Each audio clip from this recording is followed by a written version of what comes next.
brave enough to have started the free SHS policy at the beginning of my first term and resisted the calls for a gradual introduction.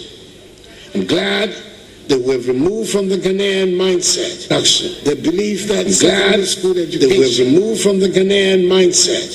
the belief that secondary school education is only for people from certain households and families. From 2020, when the first cohort of free senior high school candidates sat for the WOHO, Ghana has consistently recorded over 50% of candidates scoring A1 to C6 in all 4 core subjects. This marks a stark improvement compared to the years prior, particularly the period when pass rates in core subjects were largely below 50%. This year's results, the 2024 results, have maintained the laudable trend from 2020. Indeed, only 51.6% of candidates achieved A1 to C6 in English in 2016, compared to a much higher 69.52% in 2024. For integrated science, the pass rate improved from 48.35% in 2016 to 58.77% in 2024. Mathematics demonstrated the most dramatic progress, rising from a mere 13.12% pass rate in 2016 to an impressive 66.86% in 2024. Social studies followed a similar trend, improving from 54.55% in 2016 to 71.53% in 2024. Moreover, the 2023 WOHO results stand out as the best in the history of the examination.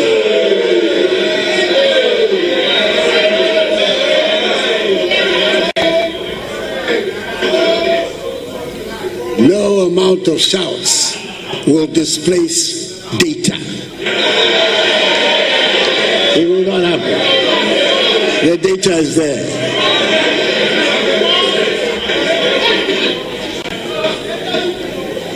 As the best in the history of the examination, with record-breaking performances across all core subjects.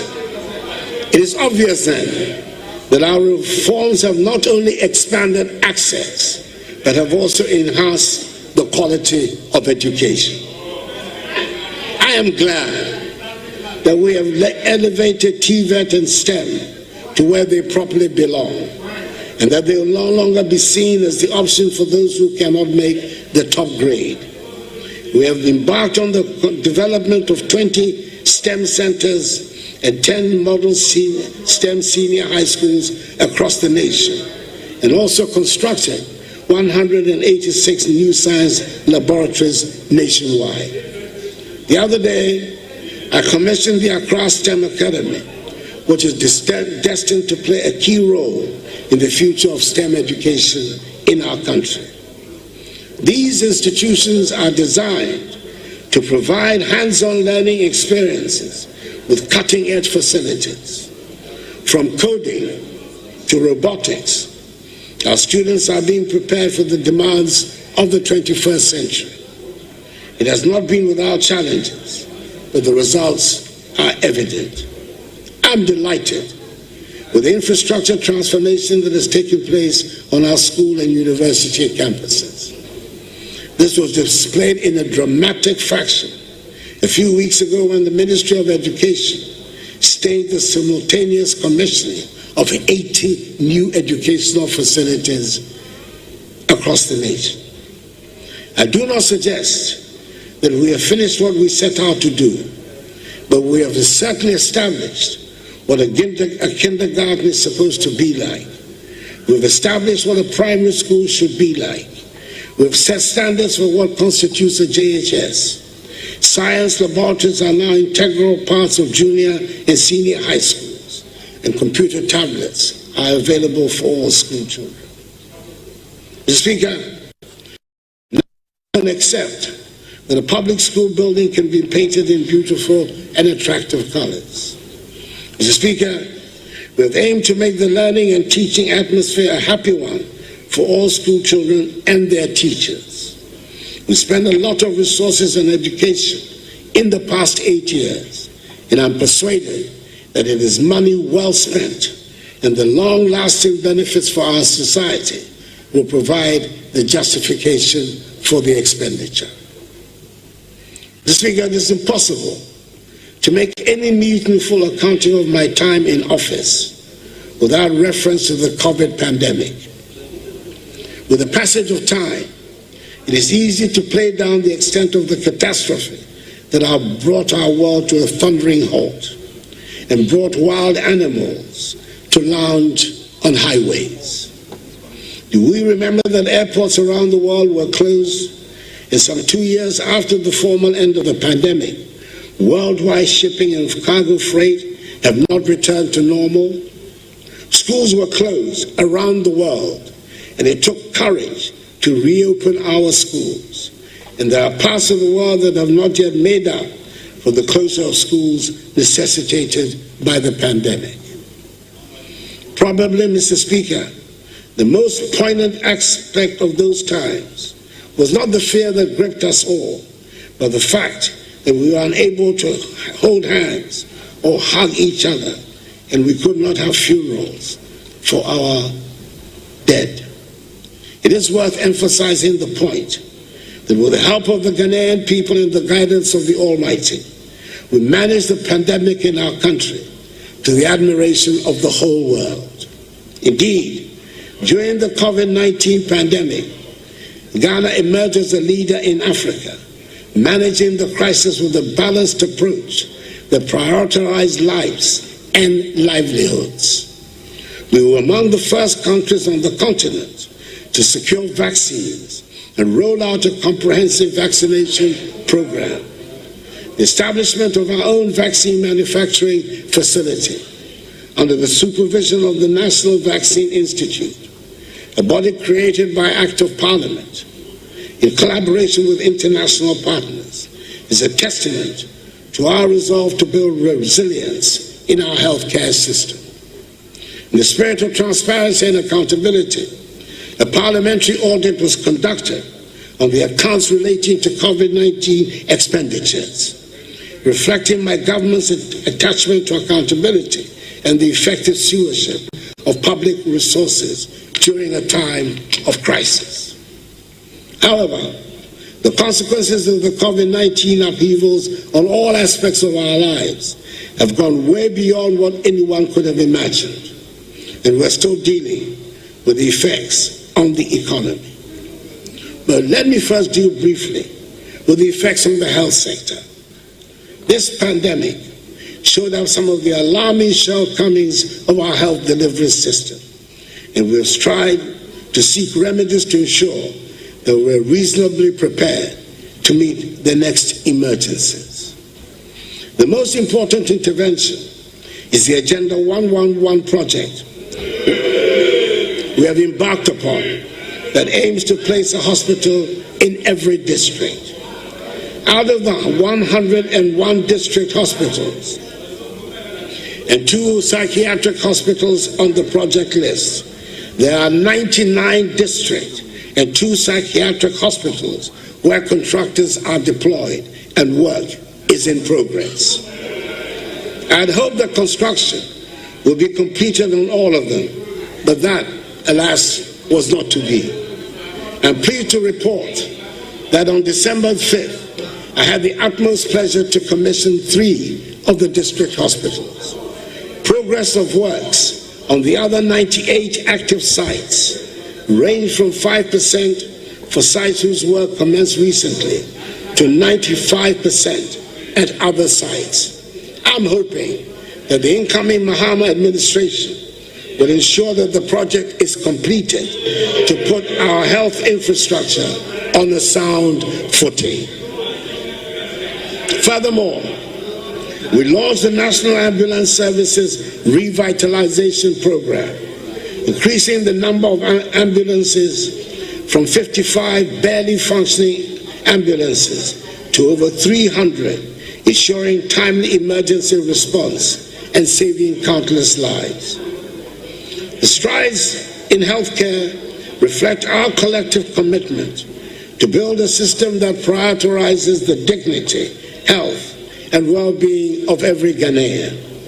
Furthermore, we've revived the National Health Insurance Scheme, which at one point before I came into office appeared to be reverting to the days of cash and carry.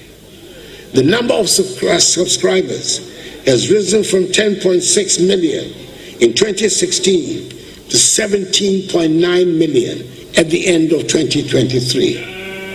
With the renewal of subscriptions being facilitated by a tap on the mobile phone and the scope of the scheme being broadened to include treatment for sickle cell disease, kidney dialysis, and childhood cancers. Mr. Speaker, our economy took a bigger hit from the COVID-19 pandemic and the ensuing consequences than had been anticipated. And in 2021 and 2022, we were in unaccustomed trouble. Our economy, which in my first term had been widely acknowledged to have performed creditably, marked by the longest period of single-digit inflation, 7% average GDP real growth rate, and strong external balances, was on its knees. The government's difficulties in Parliament, with the slimmest of majorities, gave the impetus to the international rating agencies to trash us on their assumption that we will struggle to get financial policy measures passed through the legislature. We faced the problems we encountered with equanimity, took a deep breath, and decided to apply for an IMF-supported program, dubbed Post-COVID-19 Program for Economic Growth, PCPEG, in the middle of 2023. The implementation of the program so far has gone well, even as it has been challenging. We have passed successfully through 3 successive reviews of program implementation by the IMF board, with the most recent review approved on 2nd December 2024, leading to the disbursement of $360 million United States dollars. The fund has therefore disbursed a cumulative $1.912 billion United States dollars to date. At the moment, I am able to say with confidence that the crisis is over, and that the economy has recovered strongly and faster than projected.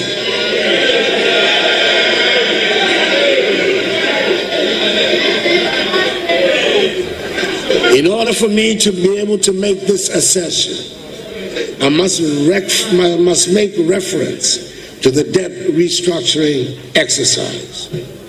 It affected many bondholders and was one of the most challenging decisions my administration had to undertake. It was not a choice made lightly, as we were acutely aware of the personal and financial hardships it would impose on individuals, families, and institutions across the country. Many citizens had invested their hard-earned savings, and we fully understood the pain and sacrifices this exercise demanded. However, it became evident that without such bold and decisive action, our economy would have faced an even greater crisis with far-reaching consequences for every Ghanaian. This restructuring was essential to address unsustainable debt levels and to create the fiscal space needed to stabilize the economy and lay the groundwork for future growth. It was critical in ensuring that Ghana could meet her financial obligations, regain the confidence of international and domestic investors, and restore our economic credibility. Through the resilience and understanding of the Ghanaian people, coupled with the strategic measures we implemented, we have been able to chart a path towards the recovery that is underway. Today, we're witnessing the positive outcomes of the painful but yet necessary exercise. The economy is rebounding strongly. Our fiscal position is more stable, and our debt sustainability has significantly improved. These developments have provided a solid foundation for sustained growth and development, ensuring that the sacrifices made by bondholders and other stakeholders will not be in vain, but rather the basis of Ghana's economic revival. Mr. Speaker, the country is not broke, as some propagandists want us to believe. We're handing over the country with gross international reserves of almost $8 billion United States dollars.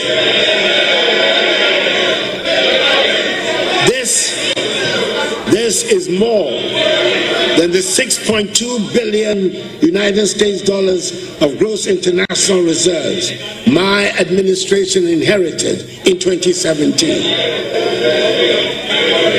Economic growth. The noise will not shut out the statistics.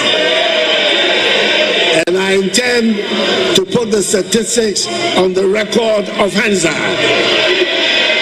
no matter the amount of noise.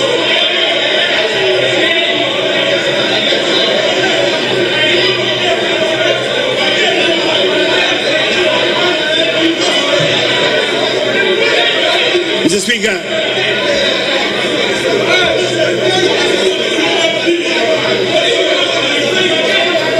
Mr. Speaker, economic growth. Honorable members, the level of interruption is high. Please, honorable members, His Excellency the President is not out of order. Please.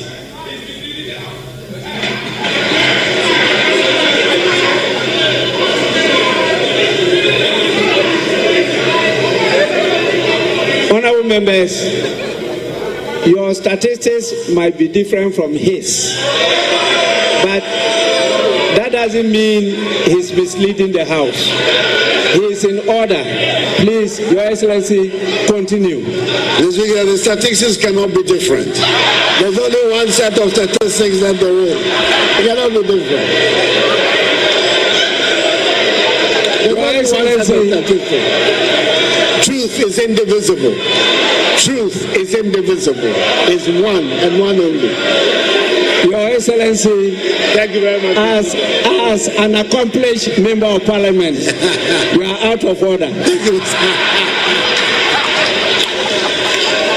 Mr. Speaker, economic growth has also returned to the pre-COVID trajectory with an impressive growth rate, rising from 4.8% in the first quarter of 2024, 7% in the second quarter, and 7.2% in the third quarter.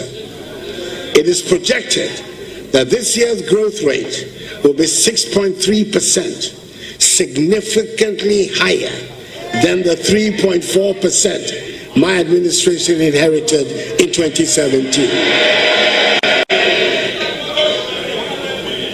The growth of the economy is further reflected in the growth of private sector credit. Private sector credit in nominal terms grew by 28.87% in October 2024, compared to the negative 7.5% growth recorded in the same comparative period of 2023. In real terms, growth in credit to the private sector improved to 5.5%, compared to a contraction of 31.6% recorded in October 2023. It is further reinforced by improved external balances, with the current account balancing improving significantly to a surplus of 2.6% of GDP in the first 9 months of the year, compared to a deficit of 6.6% of GDP in 2016. In much the same way, the trade balance has improved and stands at a surplus of 3.85 billion United States dollars, compared with a deficit of 1.8 billion United States dollars in 2016. Headline inflation, which stood at 23% in November, is still very high, but this is coming down from 54% recorded in December 2022, following the effects of COVID-19 and other global economic pressures. Encouragingly, food prices have also begun to decline, bringing some reduction in the overall cost of living. Government has implemented significant measures to address the hardships that accompanied the economic difficulties. These include increased budgetary allocations towards the school feeding program, the capitation grant, the National Health Insurance Scheme, and the Livelihood Empowered Against Poverty program, LEAP. Stock of public and publicly guaranteed debt increased during the economic difficulties. However, the government is servicing its debts, honoring coupon payments for both domestic bonds and Euro bonds. Moreover, the debt levels are reducing, recording a significant reduction in the debt stock by 46.8 billion Ghana cedis to 761.0 billion Ghana cedis in October 2024, from 807.9 billion Ghana cedis in September 2024. The public debt to GDP ratio, therefore, reduced from 79.2% in September 2024 to 74.6% in October 2024. This is expected to reduce further to 55% of GDP in net present value terms, a level that restores Ghana's debt sustainability. It is hoped that the new government will continue with the policies being implemented to achieve the debt sustainability target. I'm happy to inform the House that today, 3rd January 2025, my government will honor coupon payments to our Eurobond holders amounting to 346 million United States dollars. We cannot afford to default on our debt repayments. That's advice that I want to give to the incoming finance minister. These achievements demonstrate our firm commitment to the policies, structural reforms, and program objectives and targets under the program. Let me at this juncture state unequivocally that the banking sector cleanup undertaken by my administration was an act of necessity, not of vendetta. It was a bold and decisive intervention to safeguard the strength and integrity of Ghana's financial system. The illegalities and irregularities perpetuated by the affected banks and financial institutions are well documented and indisputable. These practices threaten the very foundation of our banking sector and jeopardize the hard-earned savings of millions of Ghanaians.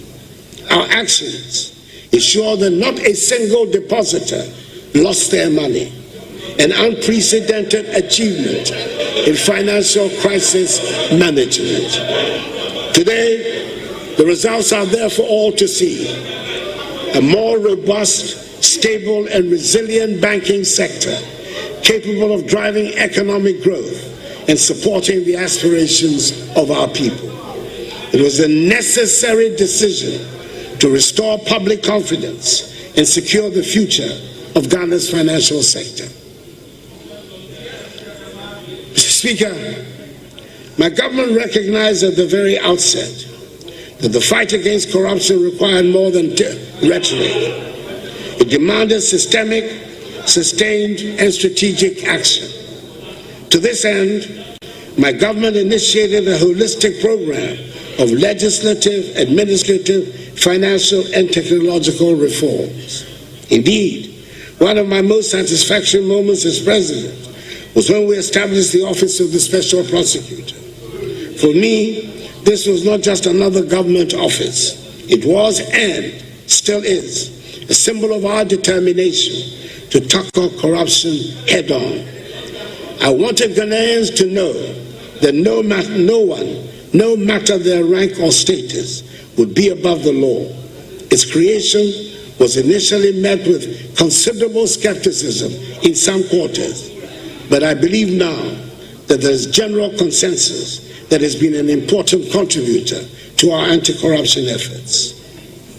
During my first term, we passed the Witness Protection Act in 2018, creating a framework to safeguard individuals who cooperate with law enforcement, especially in corruption cases. Furthermore, the Criminal Offences Amendment Act 2020 elevated corruption from a misdemeanor to a felony, with harsher penalties of 12 to 25 years of imprisonment. We also enacted key laws, such as the Fiscal Responsibility Act, the Revenue Administration Amendment Act, and the Anti-Money Laundering Act, all of which have strengthened our institutional framework to combat corruption and ensure accountability. We ensure that all allegations of corruption leveled against appointees were duly investigated by independent institutions of state, which generally dismiss them as unfounded. Budgetary support for accountability institutions has also witnessed unprecedented increases. For instance, from 2017 to 2023, SRA's budget increased by 99%, Parliament's by 100%, the Office of the Attorney General by 162%, the Audit Service by 258%, and the police by 274%. These investments reflect my administration's commitment to empowering these institutions to discharge their mandates effectively, which means that the tools needed to exact accountability from all public office holders, including those of my own government, have been considerably sharpened. The application of these tools, whilst respecting as it should due process and the rule of law, however, should pose no problem, no fears for any honest public office holder. I remember the early days of these reforms when skepticism abounded. People asked, will this really make a difference? Today, the numbers speak for themselves. The Auditor General's report for 2023 showed a reduction of 5.2 billion cedis in financial irregularities, a 32% drop from the previous year. You're not listening to me. You're not listening. I've just explained to you. From the previous year, I just said so. Listen, open your ears and listen to me. Mr. Speaker, my government has undertaken impressive reforms to strengthen Ghana's judiciary, enhancing both capacity and accessibility.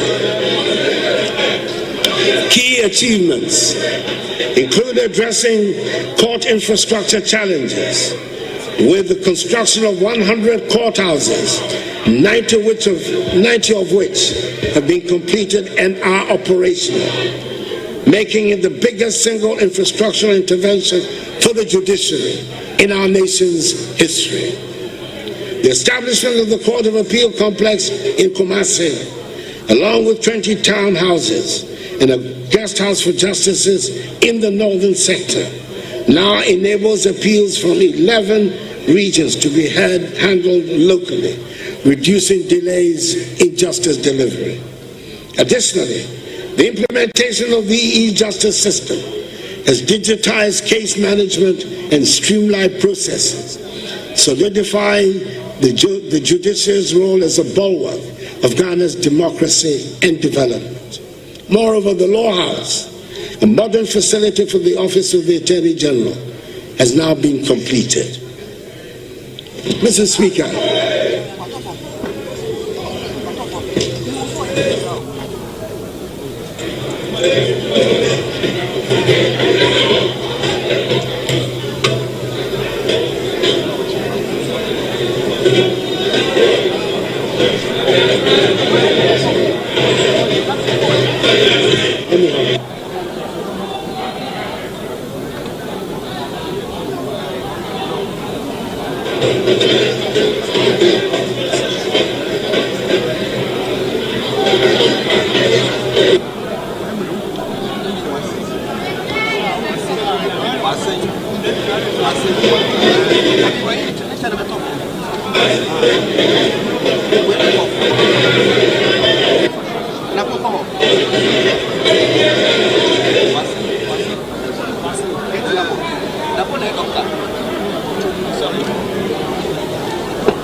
Honorable members, please.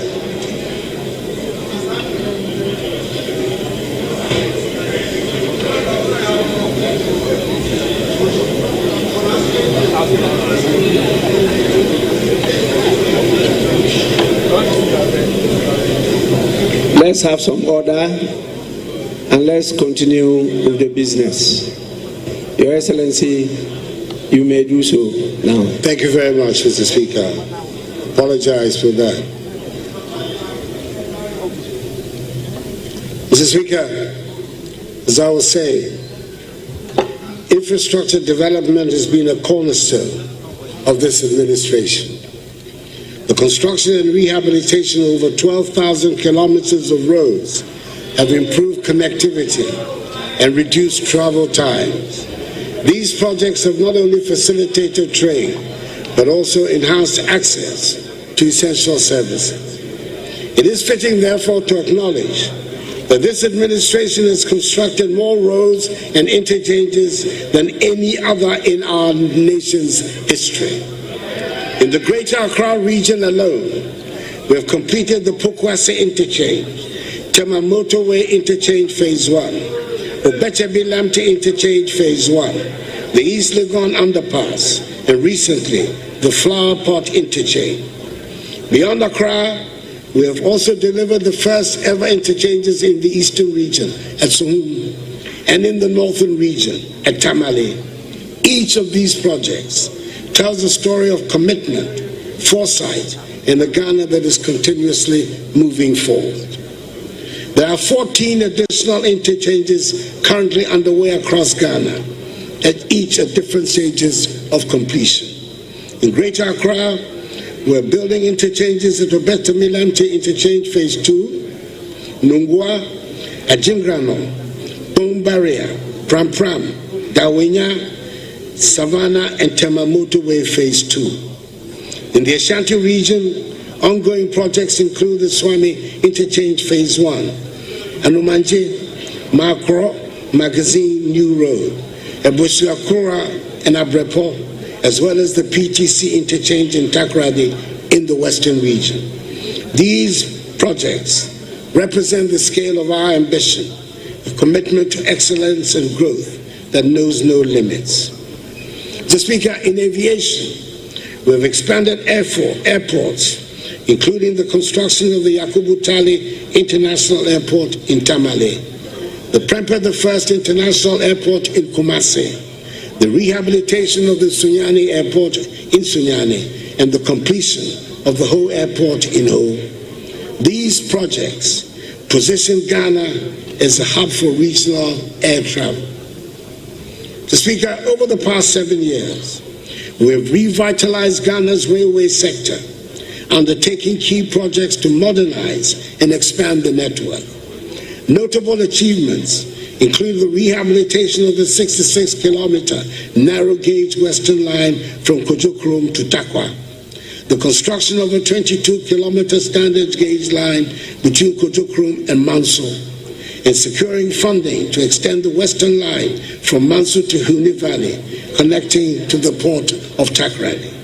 Additionally, a 6-kilometer standard-gauge line in Kumasi is underway, and the Tema Mpakadan line has been completed. Progress of the Ghana-Burkina Faso Railway project further underscores efforts to enhance regional trade and integration. Mr. Speaker, we have made some good strides in improving the housing sector. Over the period, we built 1,070 affordable houses and broke ground for an additional 800 in the Greater Accra region. We've also established the National Home Ownership Fund, which is delivering 534 homes in Tema Community 22. We delivered the 1,000 homes to the security services and are delivering 600 homes for public servants through the Bungalow Redevelopment Program. Speaker, the transport sector has also seen the deployment of electric buses in major cities, reducing carbon emissions and aligning with our climate change commitments. These advancements signal Ghana's commitment to building a sustainable transport infrastructure for the future. Behind every completed road and bridge is the story of lives transformed, farmers reaching markets, students accessing schools, and families connected. Mr. Speaker, my government has prioritized the modernization of Ghana's maritime infrastructure, with the Takoradi Harbour standing as a shining example of this commitment. The port has been transformed into a world-class facility, enhancing its capacity to meet the demands of modern trade and of the oil and gas industry. In November 2024, I commissioned the state-of-the-art oil and gas services terminal, a $100 million investment, which serves as a hub for oil field operators, logistics service providers, and other key players in the energy sector. Additionally, I launched a dry bulk terminal and the Atlantic Services Container Terminal, diversifying the port's capabilities and solidifying its role as a critical player in regional and international commerce. We have also begun the processes for the construction of another modern port at Kita. These efforts are positioning Ghana as a leading logistics and shipping hub in Africa, creating jobs, boosting investor confidence, and ensuring sustainable economic growth for our nation. Mr. Speaker, agriculture remains the backbone of our economy, and our investments in this sector have been transformative. Through the distribution of over 2.7 million bags of fertilizers and improved seedlings, we have increased crop yields and enhanced food security. For example, maize production increased by 110%, rice by 48%, and soybean by 150% between 2017 and 2023. The establishment of 140 mechanization centers and the rehabilitation of irrigation schemes have modernized farming practices and reduced dependence on rain-fed agriculture. The establishment of warehouse facilities under the One District, One House initiative has also helped reduce post-harvest losses by 30%. The net effect of these policies is that our agricultural GDP growth rate rose significantly from 2.7% in 2016 to an average of 5.7% in 2023. Our cocoa sector has also witnessed remarkable improvements, with productivity increasing from an average of 450 kilograms per hectare to 800 kilograms per hectare, making Ghana a leader in sustainable cocoa production. The living income differential policy, a policy agreed to by President Alassane Ouattara of Côte d'Ivoire and myself, under the aegis of the Strategic Partnership Agreement between our two countries, which is a fixed premium of 400 United States dollars per ton, added to the selling price of cocoa beans, irrespective of fluctuations in market prices, ensure that our hard-working cocoa farmers receive a fairer share of the global value chain, indeed, receiving the highest prices in the history of the cocoa industry in Ghana. We were told by the minority leader on the campaign trail and in the presence of the now president-elect that my successor will increase the price per bag of cocoa from the current 3,100 cedis to 6,000 cedis.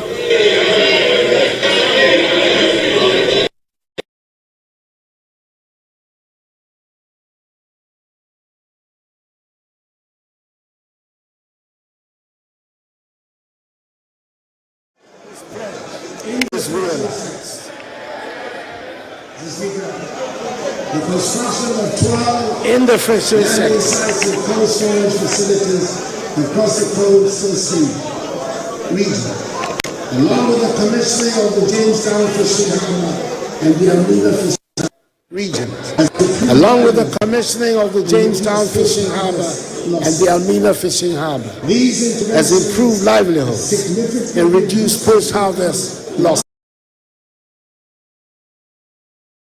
Significantly boosted the incomes of our fishers. Also enforced measures to combat illegal, unreported, and unregulated fishing.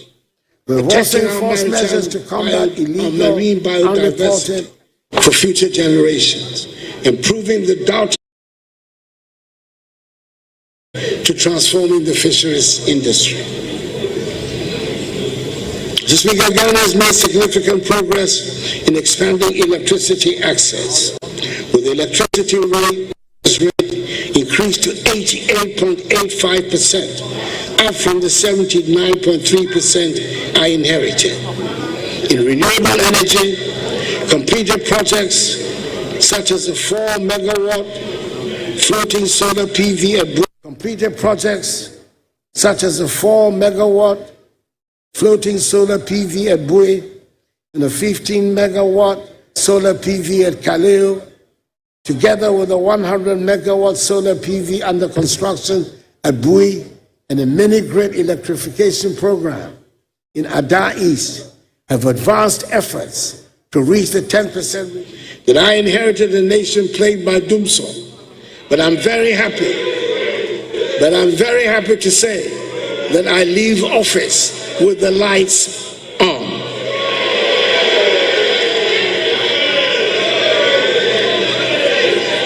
This achievement did not come without its challenges. When my administration assumed office, we inherited an energy sector legacy debt of $2.5 billion United States dollars. The Energy Sector Recovery Program, developed by government and the World Bank, projected that this debt would balloon to a staggering $12.5 billion United States dollars within 5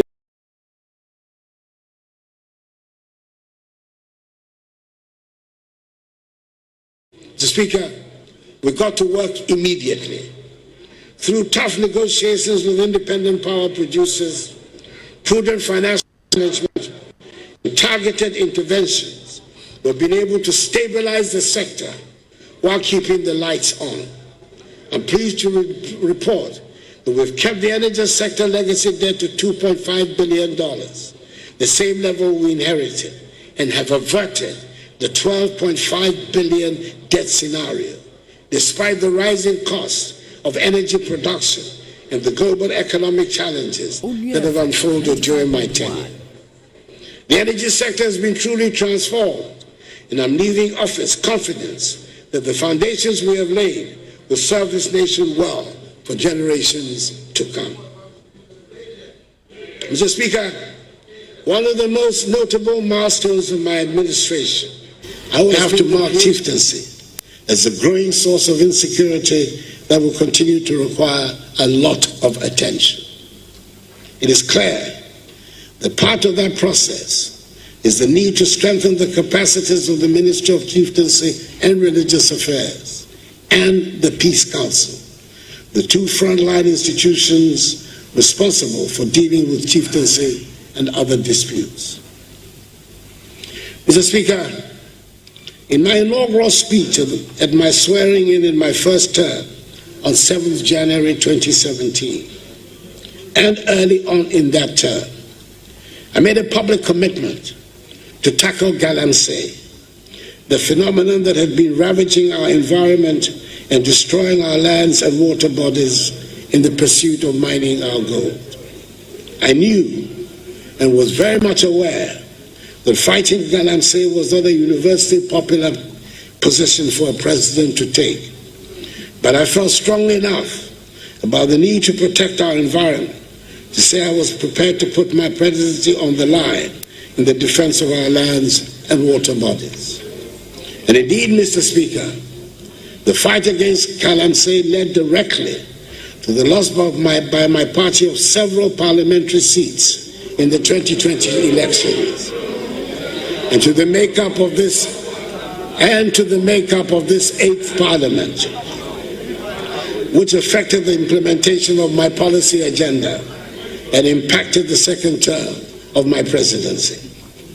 I welcome the many loud converts to the fight against galamsey that suddenly appeared in the run-up to the 2024 elections. And I pray that more and more of us get to embrace the need for the protection of our lands and water bodies. As I have stated on numerous occasions, the fight against galamsey is not a fight against mining or the extraction of the gold the Almighty has so generously endowed us with, but we owe it to future generations of Ghanaians to extract our minerals in a manner that protects our lands and water bodies. I'm happy to be able to say that we have implemented some of the boldest and most progressive policies in the mining, forestry, and land sectors. As a result of these policies, we overtook South Africa as the leading producer of gold on the continent and have consistently increased gold production to reach an unprecedented 4 million ounces last year. Not only have we revamped dormant mines like the Obuasi and Bibiani mines, we have also worked to deliver the Cardinal Namdi mine, the first large-scale mine in northern Ghana, and the first greenfield gold mines in our country in more than a decade, with the ongoing construction of new mines in Ahafo by Newmont and Upper West by Azuma Resources. To add value to these volumes of minerals, we have constructed, through a public-private partnership, a 400-kilogram capacity gold refinery here in our country. We have also concluded discussions with the parent company of Ghana Manganese Company Limited for the construction of a $450 million United States dollars manganese refinery at Nsuta. Moreover, the establishment of the Ghana Integrated Aluminum Development Corporation and the Ghana Integrated Iron and Steel Development Corporation has laid the groundwork for the industrialization of many of our natural resources. These entities are expected to generate significant revenue, create jobs, and enhance the value addition of our natural wealth. Each of these initiatives was guided by the vision to harness Ghana's wealth for the benefit of her people, ensuring a legacy of sustainable development for a source of inspiration for generations to come. As visitors walk through the mausoleum, they are reminded of the sacrifices and vision that built the foundations of our nation.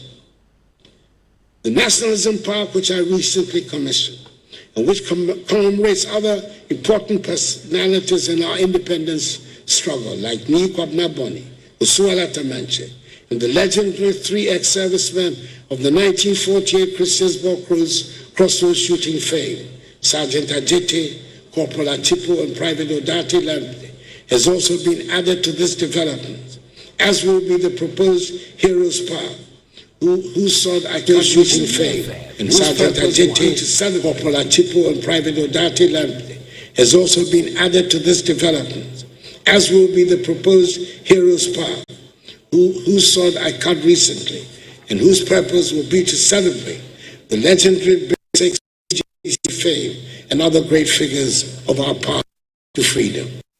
Mr. Speaker, our security forces have been equipped with modern tools and training to safeguard the nation. The establishment of forward operating bases, such as the one I commissioned some 2 weeks ago in Ezinlibo, in the Western region, the Barracks Regeneration Project, the equipping of the military and police, with the police receiving helicopters for the first time in our nation's history, the acquisition of advanced surveillance systems, and recruitment of over 10,000 police officers have enhanced our capability to combat threats and maintain peace. The successes of our anti-terrorism programs and cross-border security initiatives reflect our commitment to national and regional safety. In line with our commitment to aligning with international military norms and enhancing the authority of our top military officials, I'm pleased, as Commander-in-Chief of the Armed Forces, to announce the elevation of the Chief of the Defense Staff, TDS, to the rank of General, and the Chiefs of Staff, the Chiefs of Army Staff, Navy Staff, Air Force, and the Chief of Staff at the General Headquarters to the rank of Lieutenant General or its equivalent. These promotions,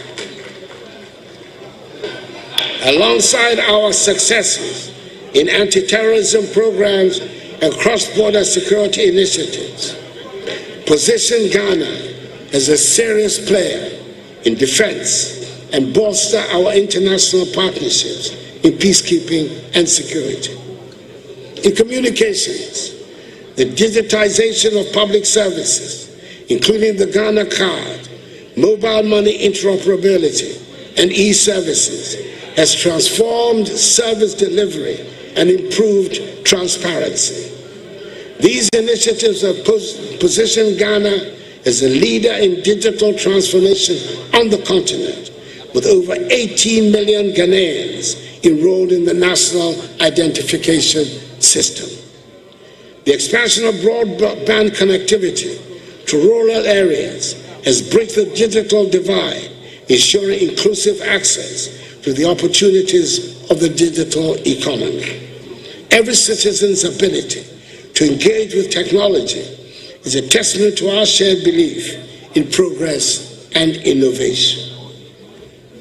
Mr. Speaker, we have tried to make real many of the slogans that have dominated our public discourse since independence.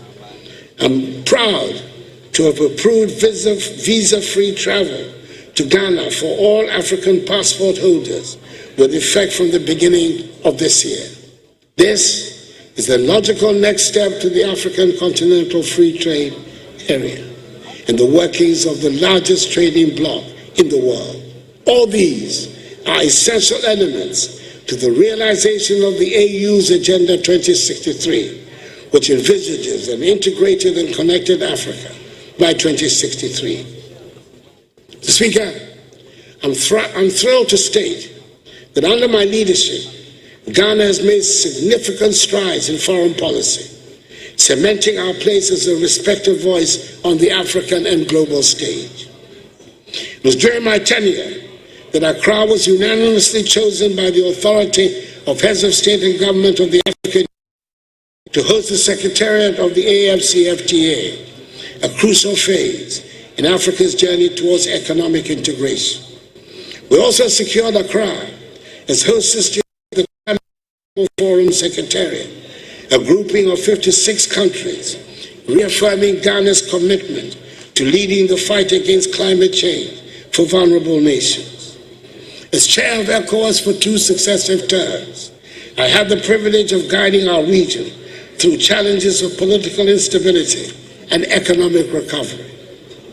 Furthermore, Ghana secured a non-permanent seat on the United Nations Security Council for 2 years, allowing us to contribute meaningfully to global peace and security at a time of unparalleled changes.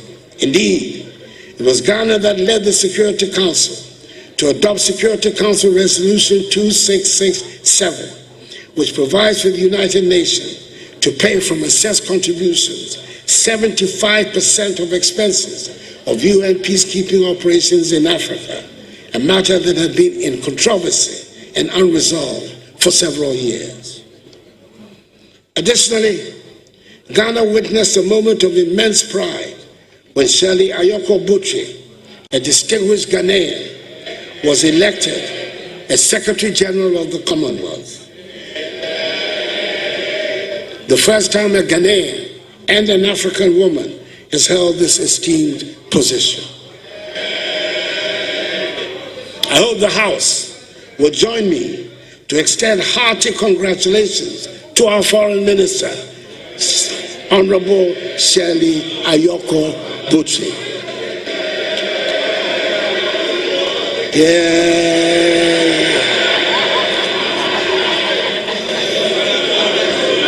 It is a prestigious position, and I'm sure she'll be a successful Secretary General and bring honor to Ghana.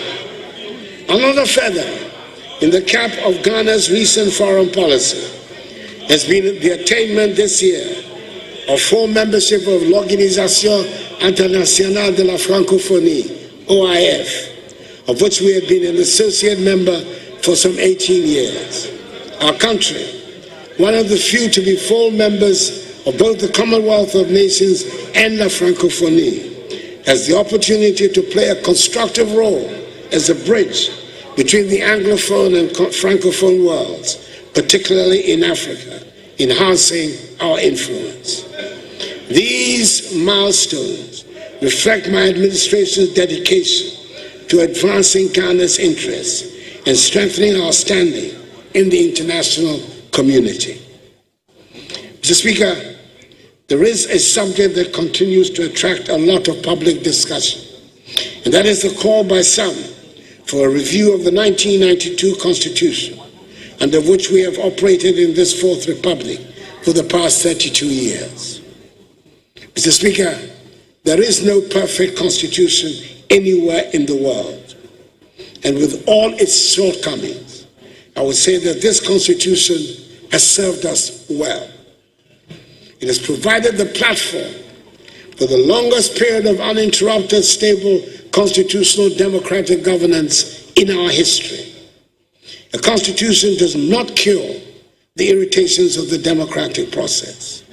There's no constitution that will satisfy the desires of those who do not believe in the democratic process.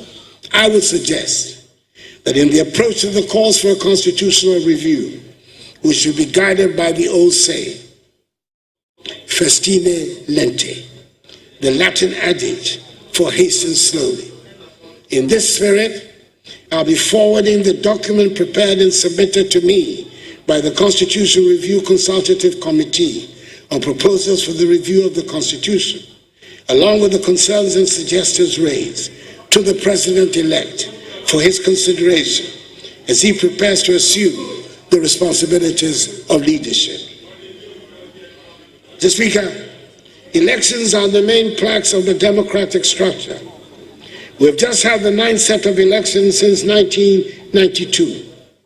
The losing presidential candidate called the winner to congratulate him and made a public concession 14 hours after the close of polls, which it is widely agreed were conducted in a competent, free, and fair manner. I doubt there are many such examples anywhere in the world. Yes, we should condemn the outbreaks of violence that followed, and the assumption some had that because a presidential candidate had conceded defeat, the winning party should feel emboldened to cause mayhem. It appeared at one stage that the outbursts of violence would overwhelm the police, who, in my view, need to re-examine rapidly their methods for containing such incidents in the future. I say so without prejudice to the excellent job they did in supervising the electoral process itself. I'm hoping that we will soon reach the stage where the unnecessary tensions that are simulated to accompany our elections will disappear, and elections will become simply something that we do, and do without a fuss and with flair. The efficient, praiseworthy manner in which the Jean Mensa-led Electoral Commission has conducted the past two elections of 2020 and 2024, despite their challenges, is a significant contribution to this end. Mr. Speaker, I would like to take the opportunity of this august podium to congratulate again with whom I came into Parliament together for the first time in 1997, President-elect John Mahani Mahama.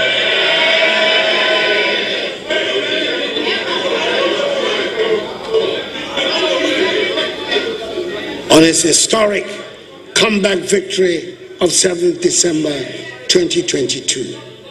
Assure him of my support and that of all well-meaning Ghanaians, and wish him well in his second term as President of the Republic. I take the opportunity also to congratulate Dr. Jane Nana Opoku Agyeman, the Vice President-elect, the first woman to occupy that status in our history. Mr. Speaker, you and I have made history of a kind these past 4 years, and I must acknowledge the role you played in keeping steady the ship of state and the governance structures of our country. This was the first time the executive has to deal with not just a parliament with the slimmest of majorities, but with a speaker from the opposition party. Mr. Speaker, we found a way to accommodate each other, and the government functioned successfully. I thank you. Mr. Speaker, I would like to take this opportunity also to express my gratitude to the Council of State under the chairmanship of its highly respected traditional ruler, Nana Otuo II Dramini, for the great help it has given me in helping to steer the ship of state to a successful end. Nana and the members of the Council, I thank you very much for your invaluable counsel. Mr. Speaker, as I prepare to leave office on 7 January 2025, I do so with immense gratitude for the trust and confidence the people of Ghana has placed in me over the last 8 years.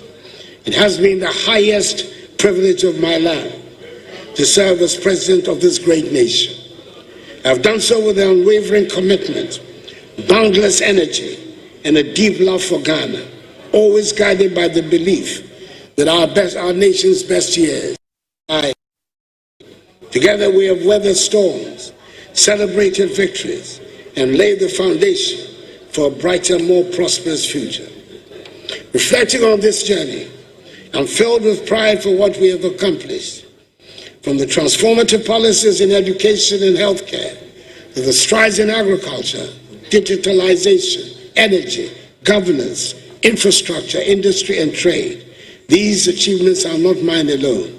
They also belong to every Ghanaian who has contributed to the collective effort of nation building. We've demonstrated that through unity, resilience, and determination, we can overcome even the greatest challenges. I'm confident that the progress we have made will inspire future generations to dream bigger, aim higher, and achieve more for our beloved Ghana.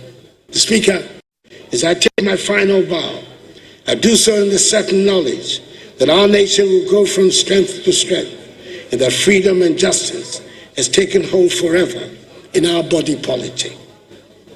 Mr. Speaker, I'm happy to hand over a Ghana that is safe, secure, united, and firmly rooted in her attachment to democratic principles and respect for the rule of law. A nation that continues to shine as a beacon of peace and stability in an often troubled Africa and an uncertain world. I leave behind a Ghana that is thriving, one that has navigated significant global challenges with remarkable tenacity, whose economy is steadily rebounding, and whose institutions are operating effectively. It's a Ghana with opportunities to channel the energies into meaningful and productive endeavors, where the arts are beginning to flourish, and where the elderly can grow old in safety and dignity, and continue to make meaningful contributions to society. I leave behind, Mr. Speaker, a Ghana that is working. Mr. Speaker, honorable members, I thank you for your attention.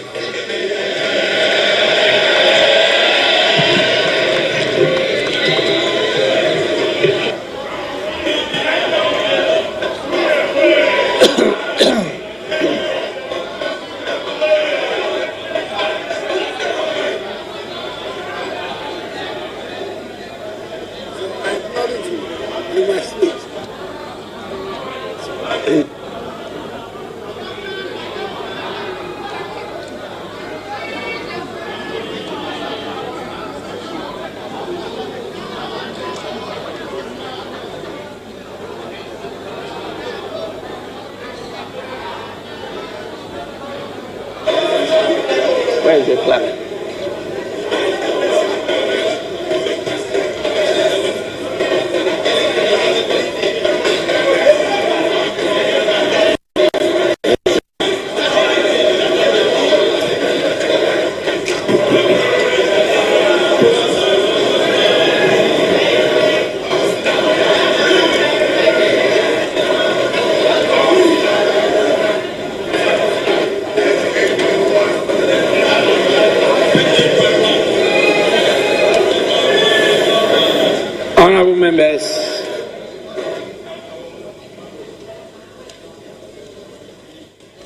your behalf, I, with all humility, convey the gratitude of the Parliament of Ghana to His Excellency the President for the message.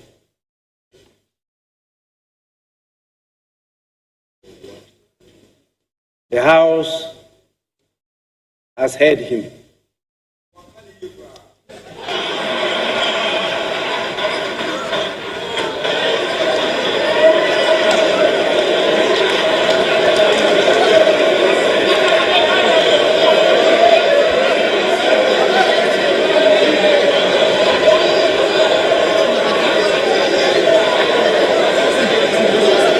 Honorable members,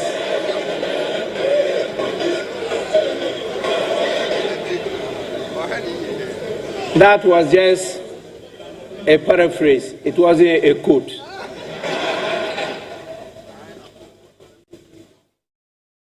A quote is "Minkani ye kra."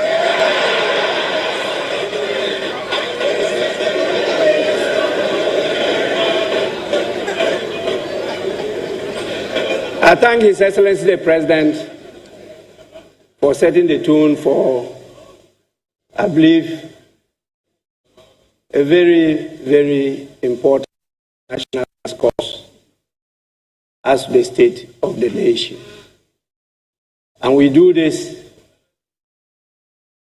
with the core principle of unity in diversity. Democracy is about disagreeing to agree. And we are grateful that Ghanaians and all of you have committed yourself to this concept of multi-party democracy. I will, on your behalf, invite the leaders of the House to have a say. I have enjoyed this opportunity for many years, and I won't be the one to deny my colleagues the same opportunity. So we will start by listening to the minority front bench.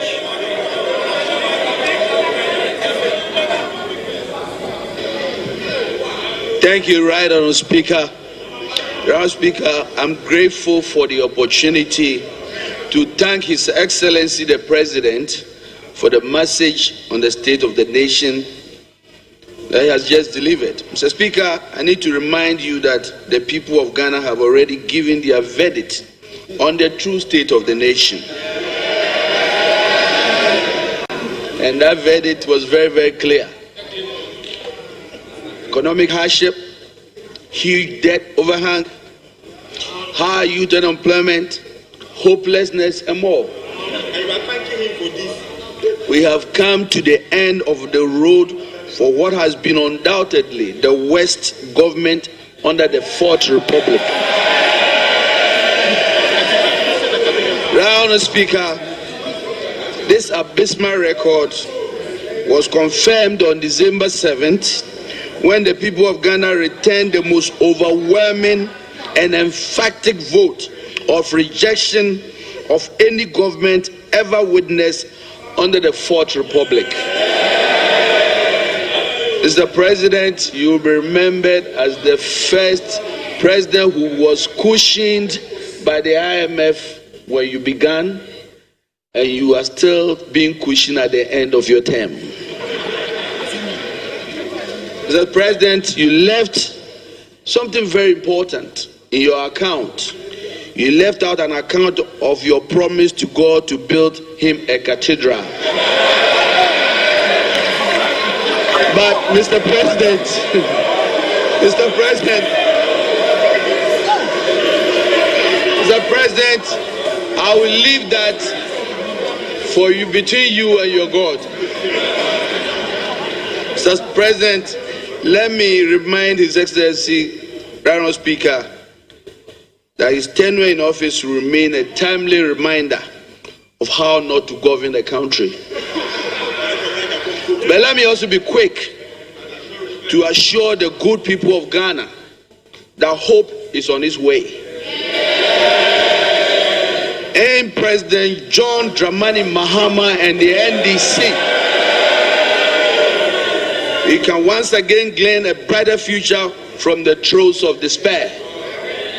Together we will work hard to lift ourselves from this historic low and reclaim our place, our glory as the Black Star of Africa. Once again, fellow Ghanaians, we are comforted and strengthened by the following words of scripture. And I'm quoting Exodus chapter 14, verse 13. And I quote, "And Moses said unto the people, Fear you not, stand still, and see the salvation of the Lord, which he will show you today. For the Egyptians whom you have seen today, you shall see them no more." Bye-bye, Mr. President. It is finished. With that, Mr. Speaker, I thank you very much.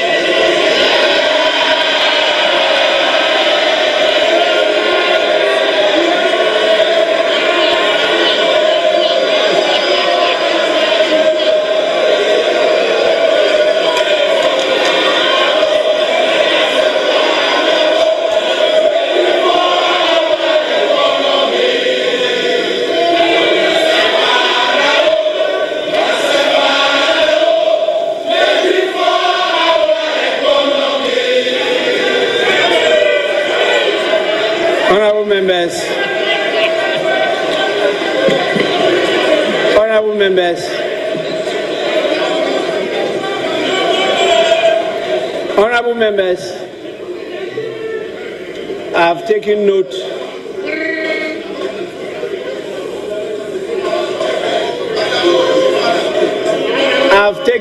of all those who were on their feet and what they said. But it's now time for me to invite the majority leader, the leader of the House, to have a say.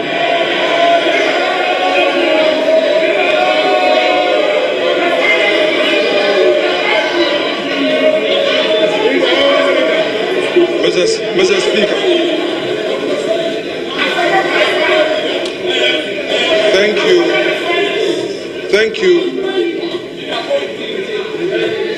thank you for the opportunity to say a few words in response to the statement on the state of the nation delivered by His Excellency the President. Mr. Speaker, this is the man who, 1997, entered the Chamber of Parliament during the second Parliament of this Republic. He inspired the youth of this country through his advocacy. Hansa testified of his great work in the chamber of this House. Then, as students, we sat at the gallery to observe and to take inspiration from him. Mr. Speaker, through resilience, through firmness of conviction, he tried over and over again and made it to the presidency. Mr. Speaker, today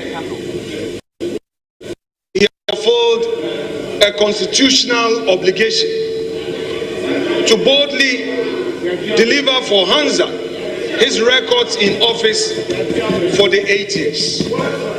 Mr. Speaker, it may be that for some political expedience, we may not appreciate what he has done for this country. But, Mr. Speaker, history, in its fair judgment, will state that there came an Akufo Addo, whose record in the educational sector of our country was unmatched and unequaled. Mr. Speaker, this is a man who is never afraid of challenges that confront him. Honorable members, please. Silence. Let's listen to the majority leader. Please.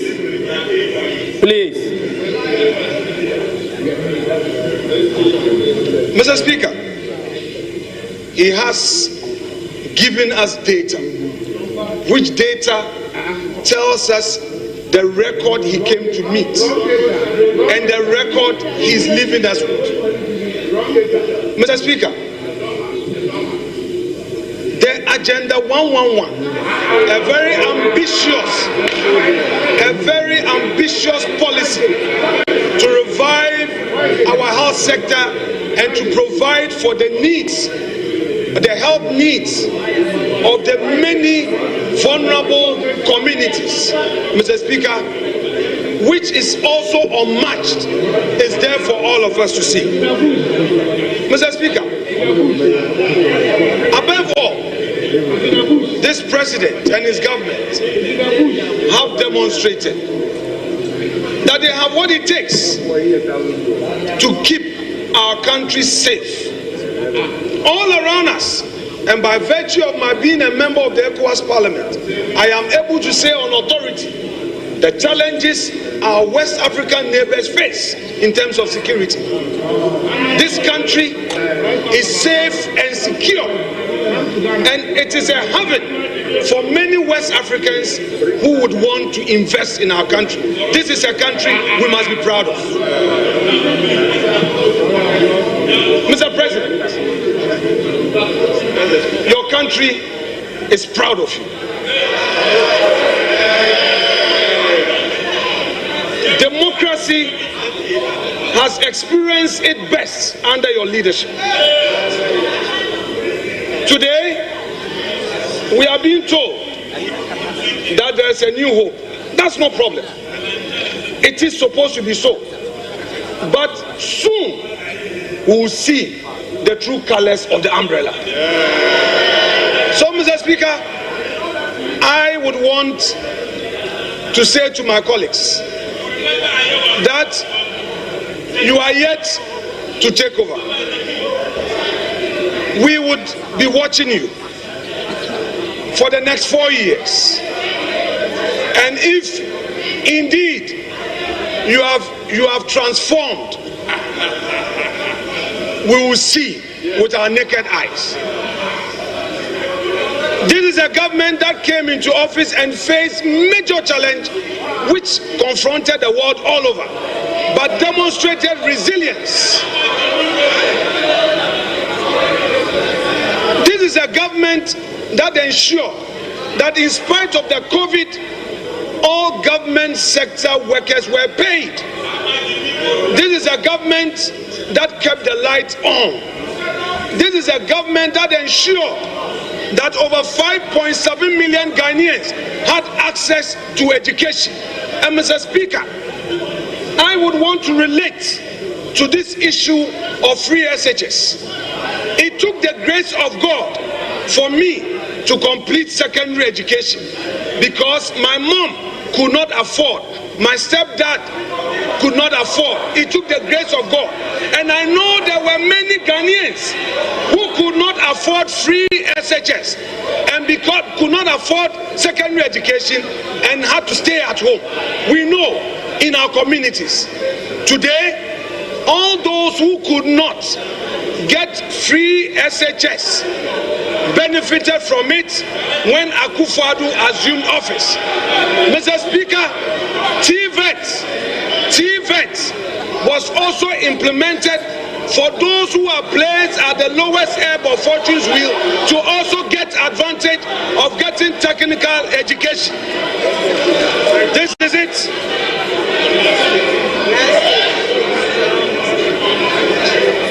This is the record that Nana Addo Dankwa Akufo Addo is leaving us with.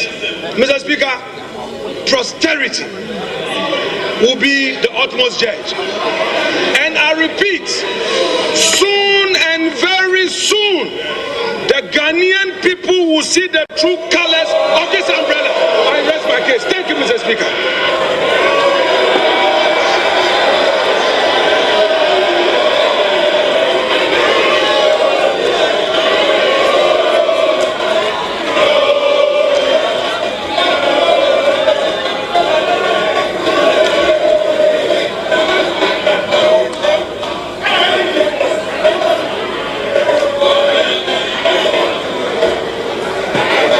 Honorable members, honorable members,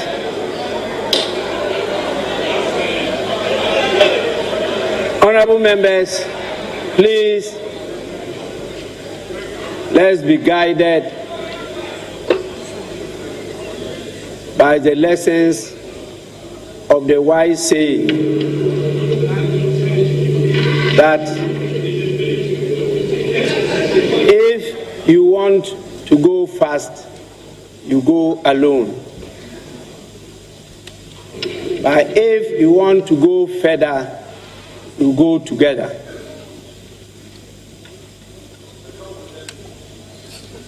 I'm sure, as honorable representatives of your people, you understand the full import of this wise saying. With this, honorable members, once again, let me thank all of you for creating a conducive environment and for assisting me to host His Excellency, the President of the Republic of Ghana and the Commander-in-Chief of the Ghana Armed Forces, His Excellency Nana Addo Dankwa Akufo Addo.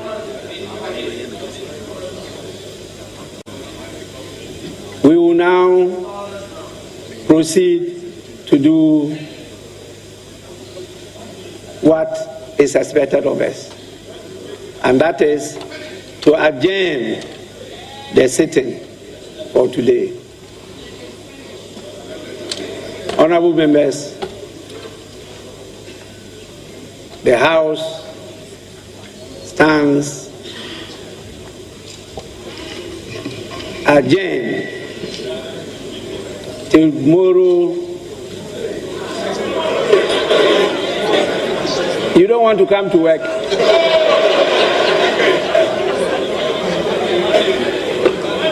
Oh.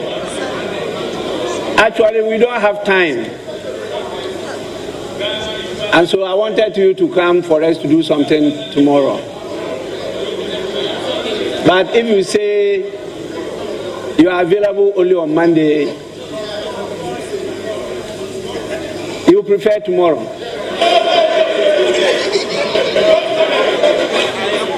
Monday.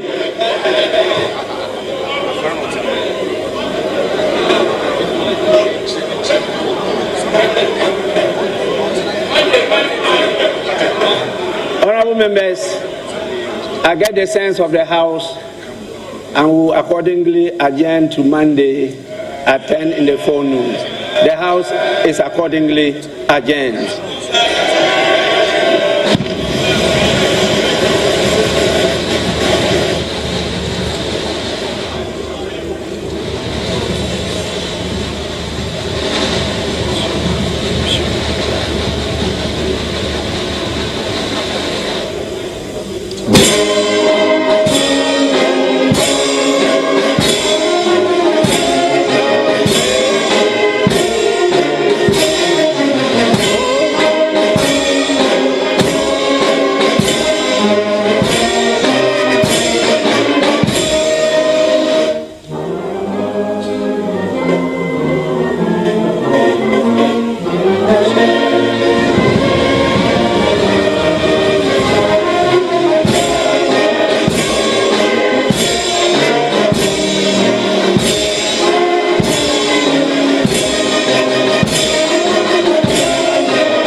So kan ho asem kakra afei wakekan niema ahodo sie ni niema obai wo ba beyo hospital ahodo wasisi eni enwuma wo ni nyina wakekan nyina ade abumo ama me no kasai dom kase ba no deni ena afei dom kuma no so ba no deni wom nyina ade omanu di sem edi atodwanti emrahye badwafie me no kasai de womo asore a adwada wombesan aba na omaba besi nkonwa na yensan kwe na afei na na ya brefo ene apamfo no entwa enkomo no so ewo emfa emayen na iwia na afia san ba bo nyina tofa ewo fie nana mai krado a afei munsom emfa mayen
ex-president on the 7th of January 2025. Now, Mr. President, Parliament, no,